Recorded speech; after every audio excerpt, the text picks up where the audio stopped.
Welcome to the Bonjour Tennis Fantasies podcast. Today, I am with my business partner, Steve Contari, on all these international chess trips, and with our special guest, John Thompson from Australia. Thank you very much, John, to be with us. Hey, guys. Great to be with you. How are you doing? Good? Unreal. Can't complain. Good to talk to you, boys. You hear that Australian accent, you think of tennis right away. That's the first exactly. It's great. Yeah. Okay. John, you have been a couple of times, I think, awarded by Tennis Australia Coach of the Year. Quite an honor, without question. And certainly anybody that knows you, that's not a surprise. I don't know. I've been in tennis now for 65 years, and I don't know that I've met anyone that has more passion for the game, and it's absolutely contagious. Everything you do just makes people want to play tennis and learn tennis, and whatever that magic is, along with that Australian accent, it really, really is magic. And I've been fortunate to be around you in many situations, certainly our trip to Australia, where you are our lead tennis pro, and the many, many times that you come to Nukes with your people and you work with us at Tennis Fantasies. So it's absolutely been a privilege. You are, without question, a gem in our industry, and we're delighted anytime we can work with you, and we're delighted to have you on the podcast. So with that, can you give us a little background, give us a little Steve, background. 100%. That was a great introduction, mate. I really appreciate it. Growing up in Australia, I grew up in a massive tennis family. My auntie was a professional tennis player, was top 50 in the world in singles and top 10 in the world in doubles. My dad was a tennis player, tennis coach. My uncle was a tennis player and a tennis coach, and absolutely loved the sport. And growing up in a massive family like that and having the experience of watching my auntie play on the pro tour just fueled my passion for the game. And I remember as a young fella in Australia walking out on the tennis court 3 or 4 years of age with my dad dragging his big tennis rackets around, just loving being on a tennis court. And I knew from a very young age that all I wanted to do was be involved in this sport for the rest of my life. And then, I was lucky enough to come over to the John Newcomb Tennis Ranch when I was about 20 years of age. And I played on the pro tour for a little bit, some low-level professional tennis events, and I absolutely loved it. But my passion is actually coaching. I love helping people. I love being around motivated people. And then I was lucky enough to meet you guys and get involved with what you guys do. And it's been an amazing experience to meet some people like yourself that now run trips all around the world. And I know I'll speak about one of your trips later on, but seeing how you guys run your trips and the professionalism that you guys have, it just fuels my motivation to stay in the sport and help as many people love the sport as I do.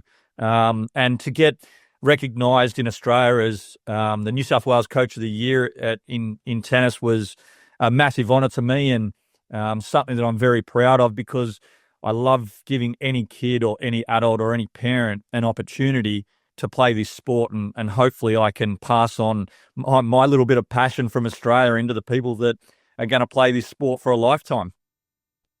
Well, you certainly, as I mentioned, your passion is obvious, and it's very, very contagious. There's no question about it. People love being on the court with you, and like I said, it's you just exude everything that we love about tennis. So we thank you for your contributions. Now, you've had some very unique experiences lately. I know that you've been to China, so you've coached 4 different continents: Australia, China, Europe, and the U.S. Yes. Let's start first of all. Are there unique aspects to the approach to teaching, the approach to learning, the pressure or non-pressure?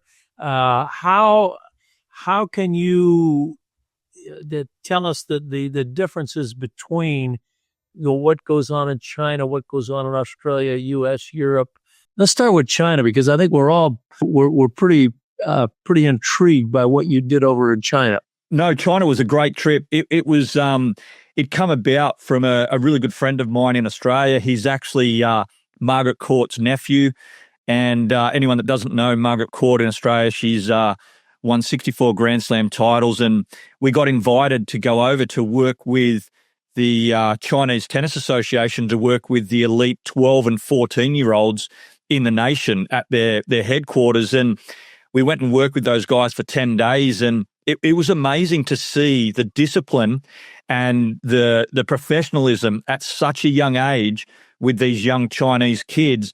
And I've coached in many countries around the world in the last few years, and I couldn't understand or couldn't believe the ball striking ability of some of these young kids in China, and the amount of emphasis they're putting on developing players over in China and getting the whole country together is amazing. But what they were very open to was outside help from experienced coaches in player development, which I was very fortunate enough to be one of those coaches that was able to go over and work with those players, and to see the facilities that they're building, to see what they're actually currently putting out for tennis players and how tennis is booming in that country was just next level. We actually went to just a normal high school.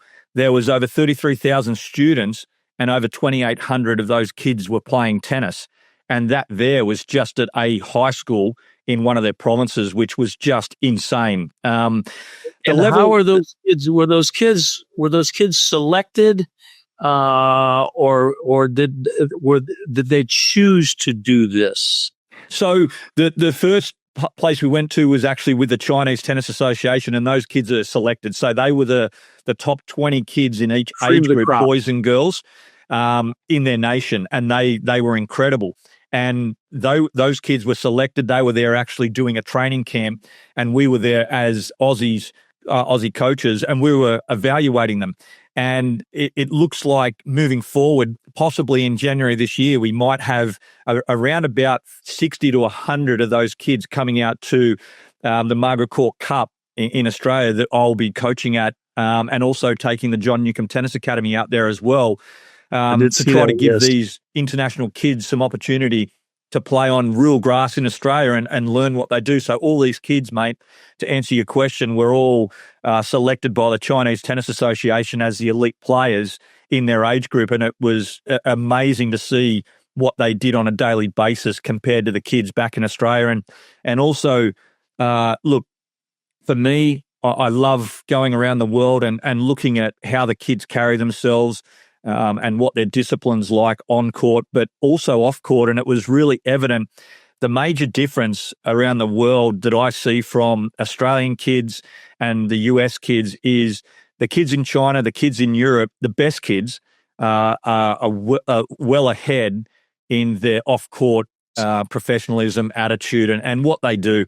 It's amazing. We've got a lot of talent in Australia, and also I know being in the US we've got a lot of talent, but unfortunately, we fall away big time with the off-court professionalism, and that's one thing that stands out massively when I travel the world. And with the kids that you worked with China, were they all scholarshiped, or were they paying for this independently? Most of these kids, because they were the top 20, they were all being selected to actually be on scholarship with the Chinese Tennis Association. They were all bought into this program. So we went to the National Tennis Center, which was in Nanjing, and they had 48 courts, 2 actual indoor centers. They had real grass tennis courts. They had clay courts. It was a really amazing setup with massive accommodation, and they would put all the kids up on site, get them out daily for 2 and 3 training sessions, and they were evaluating them to actually push them forward into their national program, which would be funded, obviously, by the Chinese Tennis Association moving forward. And we're possibly looking at heading back over there. They're looking to get us back over there in June, July next year to actually go and evaluate what their players are currently doing again. So they're basically picking your brain. You're a guest lecturer, and they're bringing you in to help coach their kids. Then, okay, correct. So they're using you to educate not only the young players, but the coaches as well. Is that correct? Correct. We did a lot of work with the coaches.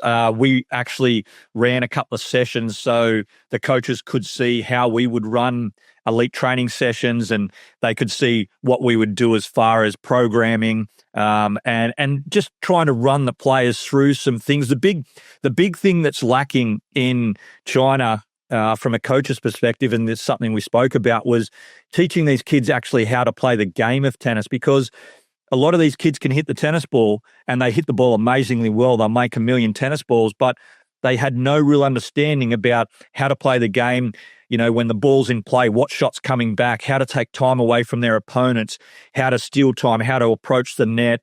Just a strategy around what they do on the tennis court was a massive part. There was a young 12-year-old girl that I was very fortunate enough to work with. She was one of the best players in China for her age, and I was on court with her privately working on her backing up her good shots once she had hit a ball. And the big thing is, the one thing that I noticed as a professional coach going over there was how the players would be what I call ball watchers. They would hit a ball and all they would do is stand back on the baseline and wait for a ball to come to them, and then they would play their shot. Whereas the best players in the world are already thinking 2 and 3 shots ahead. And this is a massive part of what they're trying to get the young Chinese players to learn, is the strategy of the game, and, learning how to play the game of tennis instead of just being a good hitter of the ball. Because as you guys know yourself, you've been involved in tennis for many years, there's lots of players that can actually hit the ball great, but you put them in matches and they actually struggle to play the game of tennis because they don't have a plan behind what they're doing.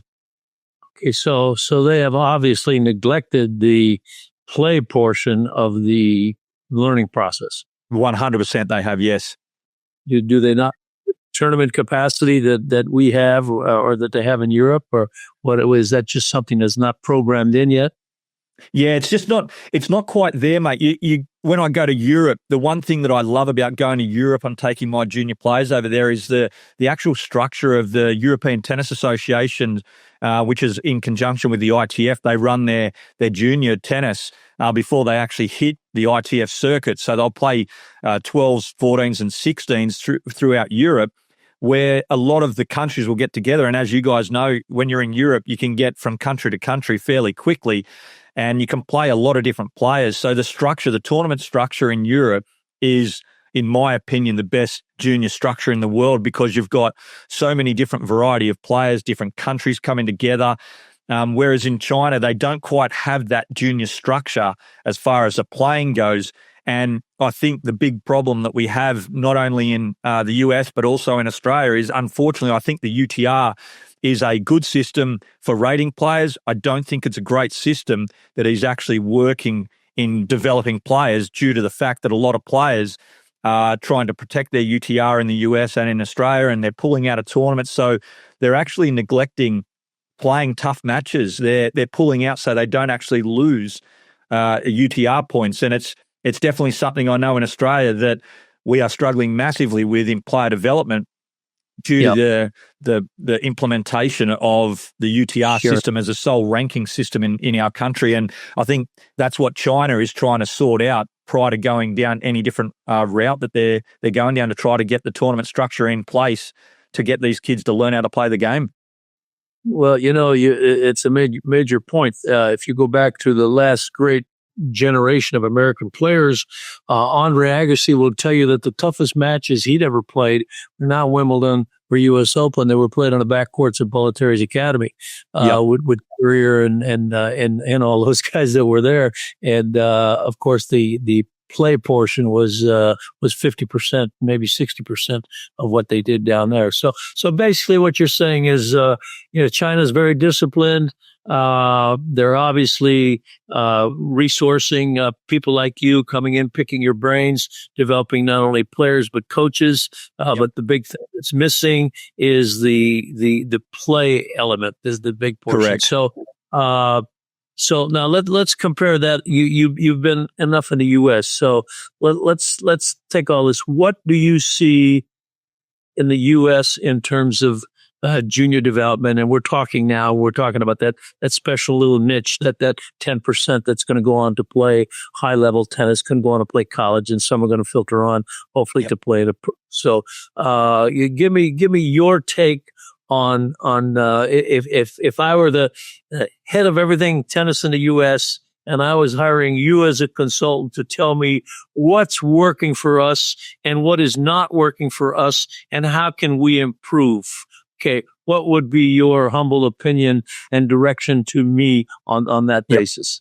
Look, for me, knowing what the system is in the US and traveling around and seeing a lot of the junior stuff being played, I really believe, and I'm very passionate about this, and I'm passionate about this not only in the USA, because I think it's exactly the same in Australia.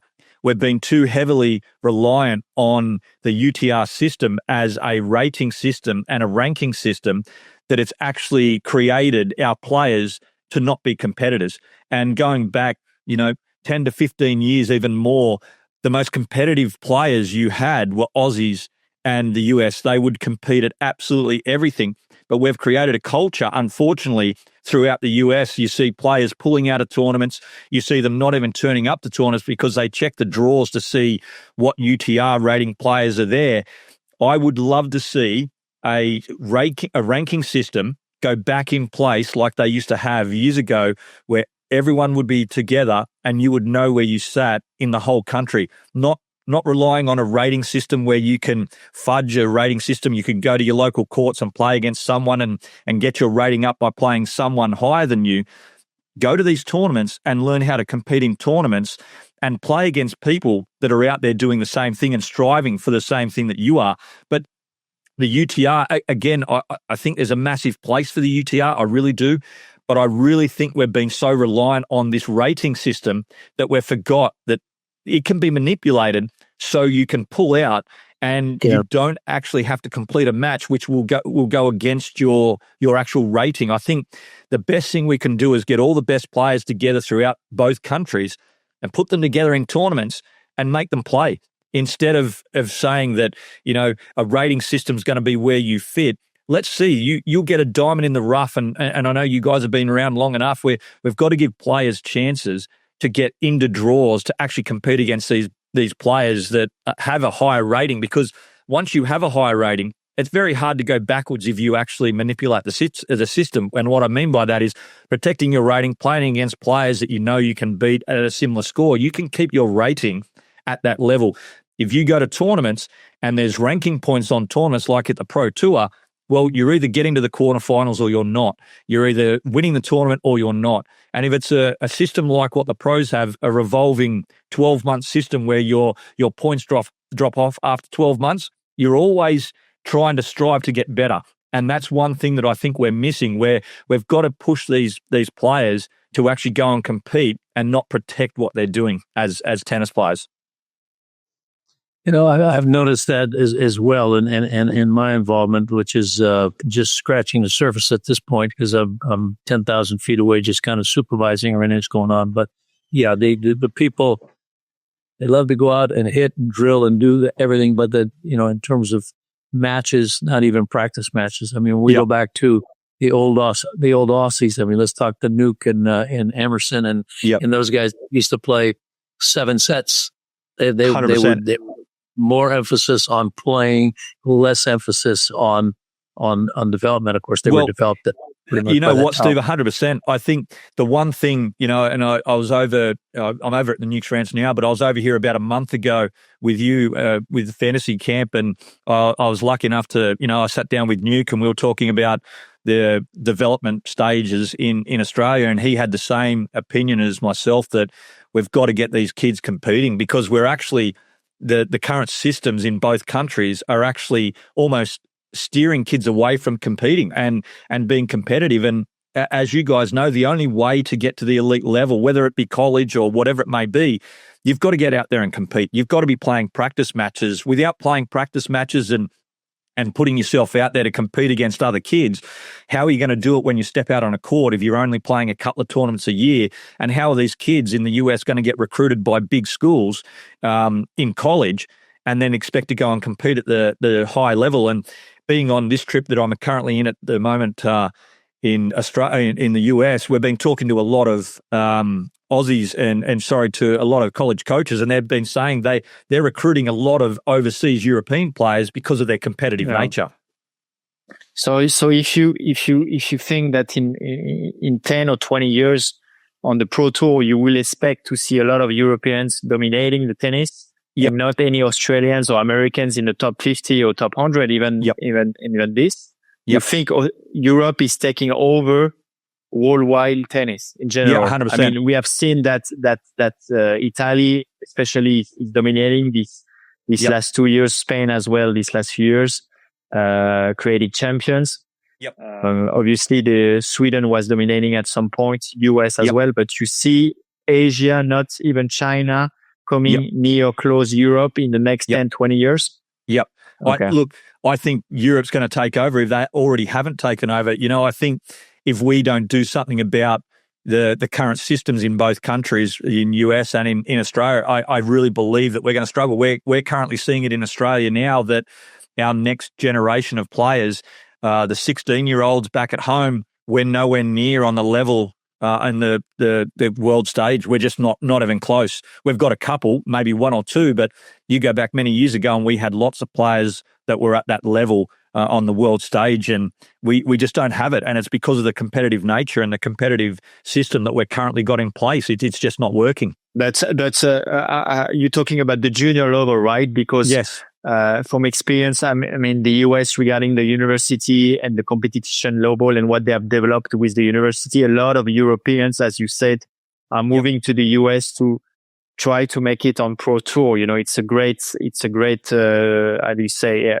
places to develop, to get education, and then to make it or not on the tour. So on that point, it's different than junior, right? You on the university, Yeah, I think the big thing moving forward for all of tennis, I think the one thing that we've got to do is we've got to get back to getting these kids competing at a much better level, and to do that, we've got to get these kids to try to play a lot more competitive matches against each other. And the current system that we've got in place in both countries, unfortunately, is prohibiting these kids and the parents from seeing how we need to compete, because the UTR, again, I say it's got its place, but we've relied so heavily on it in these two countries that I can tell you from a coach's point of view, myself at home working with a lot of players and trying to develop them, every time I bring them over to the States, we're going back a step every single time. And that has to do with our player development system. And I think,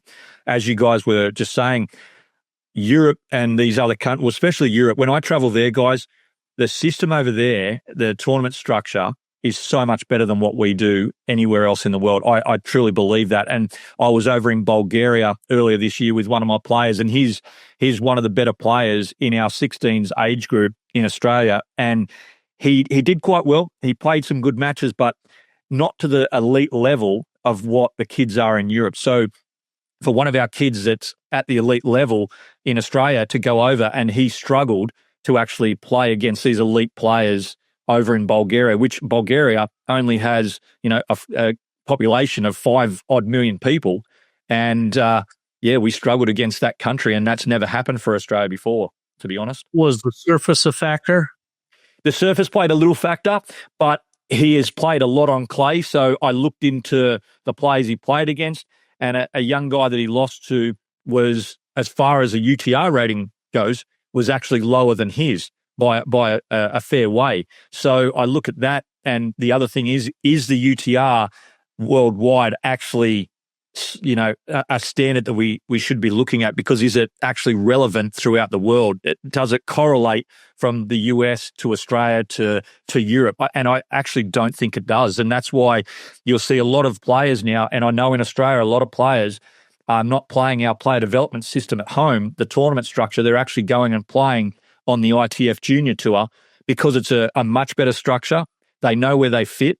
They've got rankings already in place, so they can enter the system and they know exactly where they fit straight away. Whereas with the UTR system, it's a struggle, even for a coach. I actually still, to this day, and I study tennis every day, I still don't know exactly how the damn thing works. I have no idea. You love the UTR, don't you? UTR sucks. If you get me started. So tomorrow, John, you let's say tomorrow you're in charge of the Australian Federation, Tennis Federation, and the US Federation. What is the the first thing you will do? Get rid of the UTR. You know, you get rid of the UTR, and Totally. you get inspired with the European system. 100%. If I could do that at home, I would go back to, in Australia, what the ITF system is, and have that across the board in Australia as their player development system as far as a ranking system goes, so we know exactly where our players fit in our country. For our nationals now, in Australia, we're picking maybe 16 players to play in our nationals at home, like only 16 players.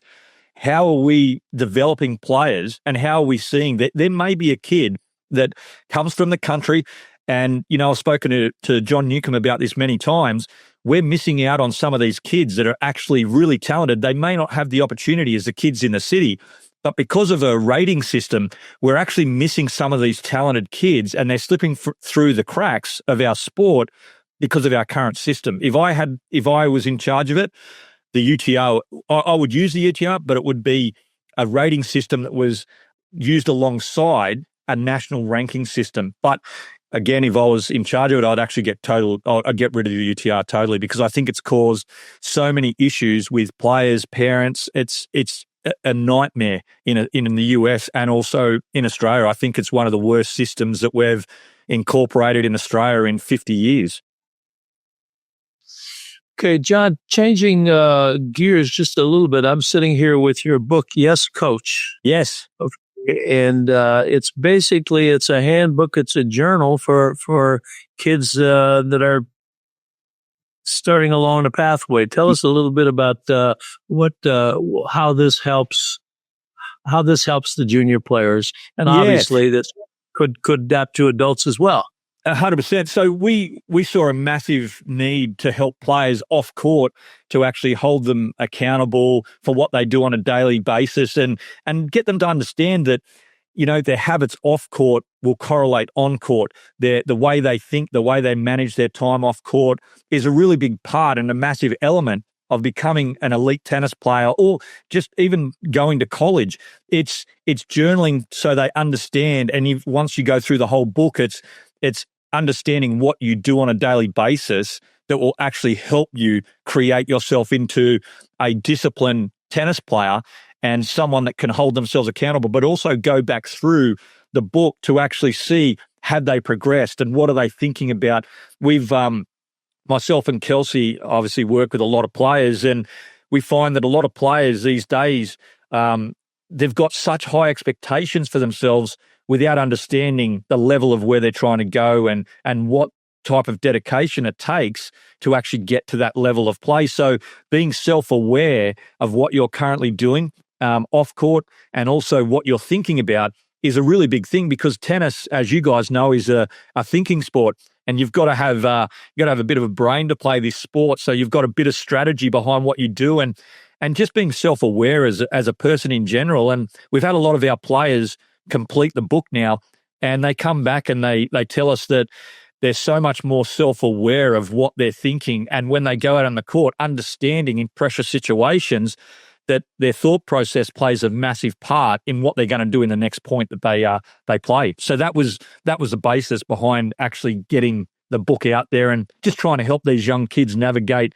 the emotions of being on the tennis court. I love the introduction, because it applies to not only tennis, but just about everything. It's dear me. Yep. I'm writing this, a future version of you, because I did not make it. I had the talent, I had the passion and the potential, but I let it slip away. I let distraction steal my focus. I let laziness take over, and I let the dream fade into nothing. This is beautiful, and this goes far beyond tennis. Correct. And this person goes on to point out his shortcomings and where he dropped the ball and where he screwed up. And I mean, we know how many people that, we look back and we say, my God, they had so much talent. But so this to me, I'm going to tell you, I'm going to blow your horn a little bit. The single most impactful book in tennis has been Tim Galloway, The Inner Game of Tennis. Yep. And basically the whole concept in The Inner Game of Tennis was just freaking relax and let it happen. Yep. That was basically the whole concept. I think this has the potential of having the same kind of impact because it puts it right back on me. Okay. Correct. And it gives me a framework to avoid the distractions, to avoid the pitfalls that everybody in every sport or every business, anybody that has not achieved their potential, assuming that they really, truly wanted to achieve that potential, the distractions are here, and there's the road to bypass that distraction. This is brilliant. I have to tell you, this is flat out brilliant. Okay, thanks, mate. I think it's the one thing that I love, and it's something when I was growing up as a young man in Australia, my dad used to hold me accountable for everything I did, and I think that's one thing as a tennis coach now. I love holding my players accountable, but more than anything, I like holding myself accountable every single day. There's days that I don't want to get up and do the things that I do, but I hold myself accountable because that's the standards that I've set for myself. And it's something that I do on a daily basis. And I think it's something as a person in general, if you can hold yourself to a standard and hold yourself disciplined, you can actually achieve some really amazing things. I personally can't believe that, I'm, even talking to you guys about tennis the way I am, because I see myself as this little kid in Australia that had a dream of having a life in tennis and trying to pass on my passion to anyone that wanted to listen. I pinch myself on a daily basis, saying I can't believe where I've come from to where I am today in the sport of tennis, because it's a massive passion of mine. I grew up in a really tough area back in Australia and went to a pretty rough high school, and to come out of where I did and to do what I do, I got to say I'm actually really proud of myself. But I still think I'm going to wake up one day and it's going to be a dream, and I'm going to have to go back to work and do something different. You made a dream come true, and then therefore the old saying is, you love what you do, you never work a day in your life. I've never worked a day in my life. Realize that for all of us. Now, I have to tell everybody out there, okay, when we were in Australia, John came down and he drove his tennis mobile down. Yep. And I got to tell you, this is the greatest thing. He's got this minivan, and you open it up in the back, and he's got a stringing machine. He's got all the prep in there. He's got everything. This guy could go to a tournament for a year and a half and live out of that. Commitment. That is commitment right there, okay? 100%. Hey, I've always said, if you're going to do something, you got to do it right, and you got to do it 100%. That is awesome. The tennis mobile, okay? Yeah, that's great. So, unreal. Great. John, talk to us a little bit. We've been talking about junior tennis and about junior development. Of course, my business is junior. Our business, Bonjour Tennis, is adults. And of course, that's the beauty of this sport, is that it truly is the sport of a lifetime. And we 100%. Can play at any age, and we can play at any particular level. So, how in a quick statement, if it says, what do you see that you're doing with the juniors that can carry over to the adults? Obviously, I'm 80 years old. I'm not going to go out there and get a semi-Western grip and swing 400,000 miles an hour. Okay, I'm not going to do my knees and launch myself into a serve to kick it over the fence. But given all of the things that you do, how do you relate this to the average 4-all intermediate plus tennis player who is passionate, wants to improve his game, okay, but obviously doesn't have hours to do. Look, I think the big thing with teaching anyone, any tennis at any level, at any age, I think you've got to just have passion for the sport, and you've got to understand what they want to do. I'm currently, you guys have taken David Morgan on one of your trips. He comes to a lot of your fantasy camps over in the US, Steve, and I actually currently still coach David back at home in Australia on a weekly basis on his serve, and David is 80 years of age, and I've got so much passion to go and work with someone that wants to play the game of tennis. So for me, I couldn't care less whether you're 3 years of age or you're 103 years of age. If you want to play the sport of tennis, I'm going to be out there helping you play at anything. And I think just understanding where the player currently is at, what they want to achieve out of it, and just organize your lessons and plan your lessons around what they're trying to achieve. And I got to say, getting out there with adults, we've currently got an adult over here. Myself and Kels have brought an Australian adult over to the John Newcomb Tennis Academy, and she's currently doing the adult program over here and absolutely having a ball because we understood what she wanted to get out of the trip. We understood where she fits and what she wants to do. And just seeing the adults come and play the sport of tennis and love to be around it, for me, I can't tell you how much I love actually interacting with the adults and being with you guys at fantasy camps that you do over here at the John Newcomb Tennis Academy. You guys absolutely kill it. Like the fantasy camps are honestly my favorite weeks of the year, and I try to get over here as often as I can because you see these adults that come out that have still got so much passion for the game, and they've been playing since they were, 9, 10 years of age. And my job and my role as a coach, I feel, is to instill the love of the game in all of the young kids so we keep these kids in the sport once they've finished maybe their competitive phase where they want to go and play college or pro level tennis. I want to, as a coach, I want to see these players playing at 30, 40, 50, 60, 100 years of age because, as you said before, Steve, tennis is a game for life. And for me, tennis is my life. If you haven't already figured that out, that's all I do. And I hope that I can instill that in someone. If I can do that in one person, I've done my job as a tennis coach. Okay, well, you've certainly been involved with us in a couple of unique events. I think you've referred to the tennis fantasies that we do at Uniques, that probably at Nukes, that may be the most unique tennis event in the world. And then we've went into our Bonjour Tennis trips, which we've tried to combine a little bit of that tennis fantasy thing with the international and all the cultural stuff. So you've been on one of our trips with us. So give us your analysis and your view on our Bonjour Tennis fantasy trips.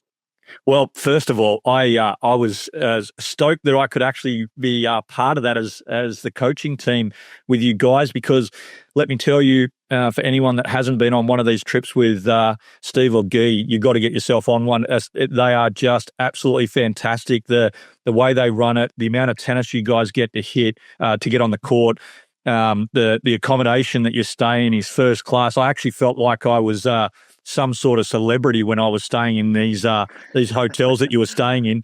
I'm used to not staying in those. You picks the hotels. You've got very good taste.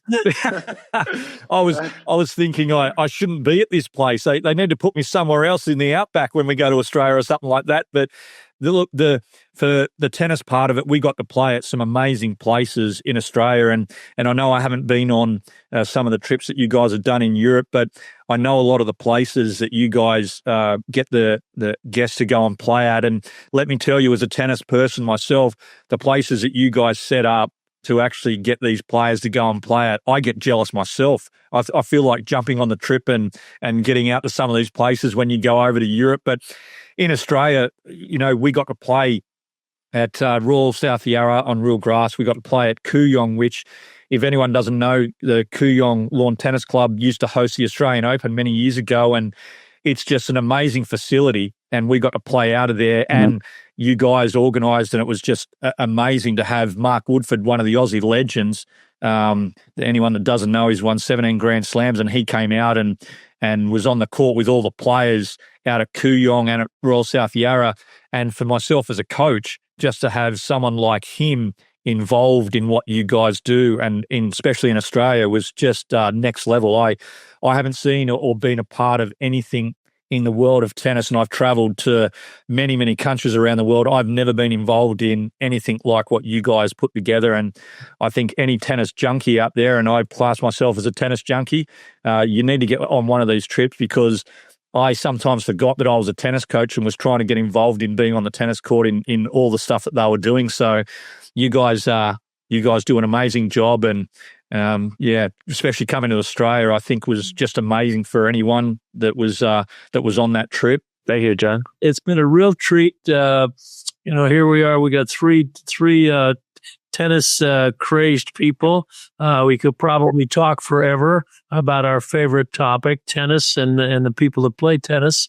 And John, you certainly bring a very unique perspective to the whole thing, and I found it very, very interesting. Listening to you talk about what's going on in the tennis world from your point of view, and there's so much more that we all have looking forward with our tennis on whatever level we experience it. All right, thanks everybody for tuning in. This has been delightful. We'll be talking a little bit more tennis on a pretty regular basis. John, thanks for guys. being with us. Thanks, Thank you, buddy. Thank you very much.